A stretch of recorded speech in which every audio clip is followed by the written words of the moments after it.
Okay, so let's finish this first magazines. There's about, let's see here, 6 pages left to go. That's not too many. This is called the Before Bed Read in the Love section. The best things in life are free. Growing up, Judith this is a long name, Fitzsimmons knew her family didn't have a lot of money, but her mom's unique Easter tradition taught her that love and joy are what truly makes us rich. I grew up with my parents and 3 siblings, and money was tight. On a day-to-day basis, I didn't notice that the bread was a day old or the desserts or snacks were few and far between. Unless the electricity went off, which it often did, I wasn't aware of our financial status except during the holidays. Friends would be skiing during Christmas vacation, while my siblings and I would take a cardboard box from the dumpster and slide down the local hills. Friends would mention going to the Caribbean during spring break while we spent the week playing with our local cousins.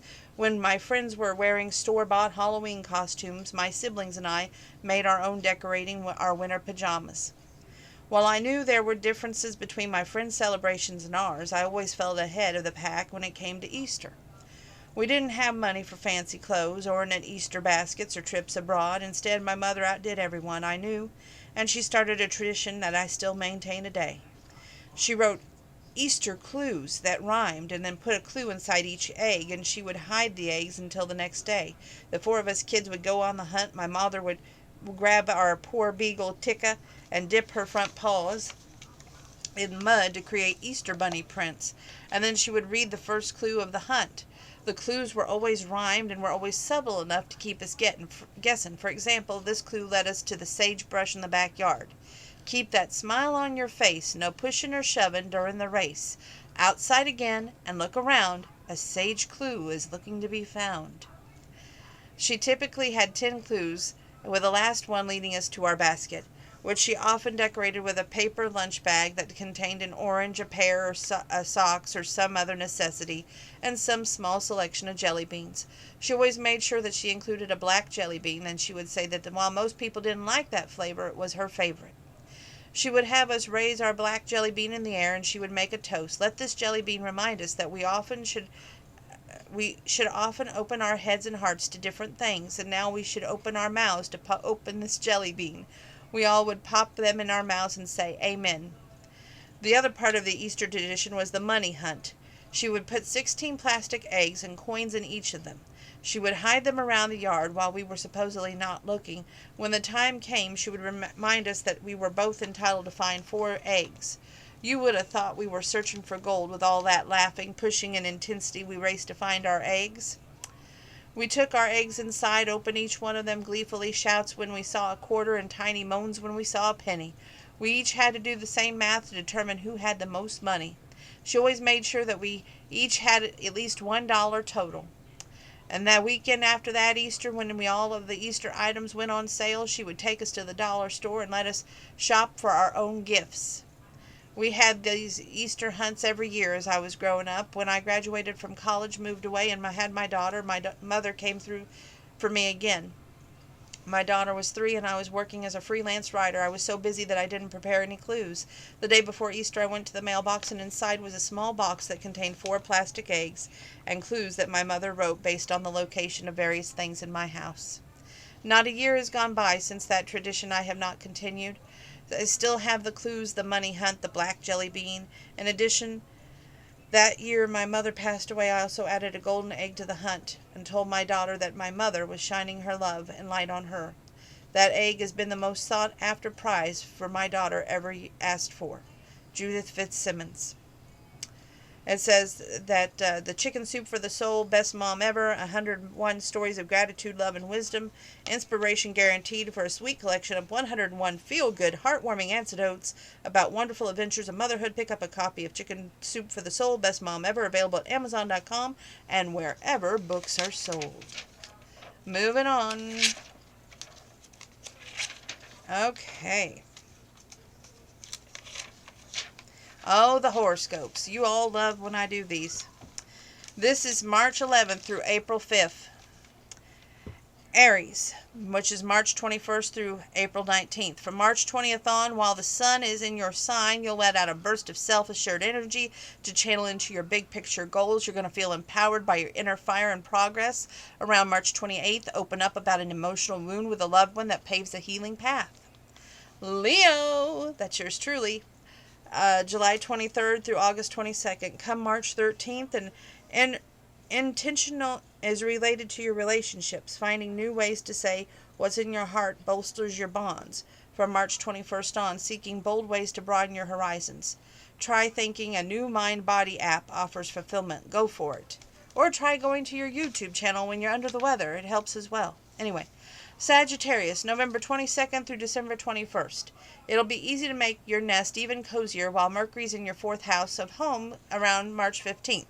And trading Pinterest tips or recipes with friends makes for sweet bonding. Then a group effort could reach culmination on the 27th. Revel in your team's success. Taurus, which is April 20th through May 20th. You'll find it easier to connect with loved ones to work a shared goal from March 12th on. Lean in for fun, bond boosting from March 21st on. Carve out solo time for self-care. Simple mediative rules like a daily bath or aromatherapy offer bliss. Virgo, which is August 23rd through September 22nd. Consider joining forces with a friend from March 11th on to hit a big picture goal. Teamwork is key. Win. Then, if you've been pouring your energy into a project that no longer serves you, it may be time to move on by March 25th. Do a gut check. You'll know how to proceed. Capricorn, December 22nd through January 19th. You'll want to spend more time with a loved one from March 21st on. Spontaneous calls or emails offer joyful moments. Then you'll notice disciplined work on a long-term goal paying off around March 28th. Enjoy the fruits of your labor and set the bar even higher. Gemini, May 21st through June 20th. Put your nose to the grindstone from March 19th on, as Mars is in your sign, forms a harmonizing angle to Saturn in your ninth house of adventure. Your enthusiasm makes for results. Come March 25th, hit pause on your work to prioritize a lighthearted pastime. You're going to feel emotionally rejuvenated. Libra, September 23rd through October 22nd. A one-on-one interaction with more appealing from March 15th on will be a more regular check-in with relatives. Warm your heart around the 28th, and when the full moon falls into your sign, make time to tend to your wellness. You'll feel centered and cared for. Aquarius, that's January 20th through February 18th. You're going to do well to get clear on your money-related aspiration around March 13th when the new moon is in your second house of income. Pouring passion into your plan is sure to pay off. Woo! From March 20th on, you'll be consumed with a variety of to-dos. Don't forget to make time to rest and recharge. Cancer, June 21st through July 22nd. On March 18th, plan a trip to research a class. The information you gather can foster personal growth. Then prioritize relationships that bring you balance on March 26th, when the full moon is in your fourth house of income, and share how you feel you can seal the deal. On Scorpio, October 23rd through November 21st. Set a heartfelt goal around March 14th. Get clear on your vision. Then take the first step. And while the sun is in your sixth house of routine and wellness from March 20th on, you'll have more energy to tackle to-dos. Taking care of even minor businesses has you feeling prepared for anything. Pisces, March 19th through March 20th. Carve out time to tune into your heart and pinpoint your greatest desire around March 13th. You'll have the wind in your sails to make the first move from March 21st on. Trade financial questions with friends. Their insight can inspire a promising new strategy. Okay. And we are down to the final 2 paper clips, really? Okay, final 3. In the 2 cute news, they have 5 stories that will make you smile.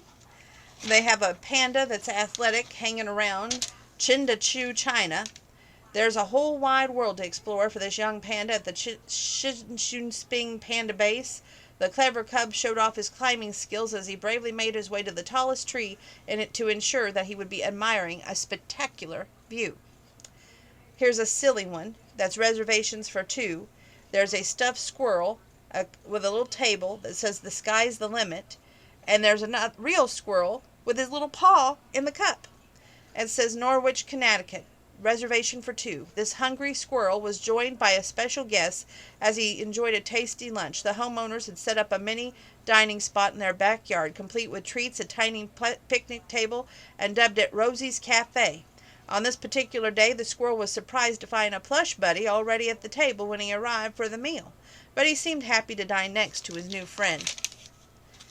And this is a cute one. 2 peas in a pod over there in London. Nothing beats a little mommy and me time. Just ask these Okapapas at ZL. The initials are ZSL London Zoo. Keepers say 2 have been inseparable since the calf's birth, and the youngster is always at her mom's side for mealtime through bedtime. Though the species are known as the forest giraffe, they tend to be shy and often solitary. These 2, though, love having each other's company.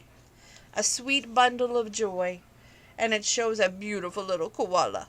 I love koalas. Anyway, Sydney. Is it nap time yet for this cutie? Koala Joey Pipsqueak, currently living at the Australian Reptile Park, was happy to be bundled up in a cozy blanket inside his exhibit. Koalas can sleep anywhere from 18 to 22 hours a day, so comfort is key. Pipsqueak immediately took to the cloth-lined basket and quickly fell asleep for a long snooze. Testing the waters in London. This mother swan and her sweet Sinjette were seen cruising Three Kings Pond after a successful water lesson. The protective mama bird had spent the day helping her tot navigate the calm waters, teaching him proper ways to paddle, dive, and catch any tasty critters in the water. By the end of the lesson, the baby swan was not only able to keep up with his mom as they traveled across the pond, he even showed off by doing a few laps around her. Mother swan must have been proud. And then we have the laugh section. It says last laugh. It says, that's it, wake us when it's Christmas. They show these 3 little poodles on their beds, and their owners have put little treat baskets for Easter in front of them, and they look unimpressed. We've got a cute little baby here with a sister. It says, I don't know what's so cute about him. He doesn't even do anything. And then it says, that's life. The Easter eggs we plan to decorate. And it shows cute little Easter eggs decorated as rabbits. Then it shows the Easter eggs we actually have time to decorate. It shows 2 eggs with just faces on them instead of bunny rabbits.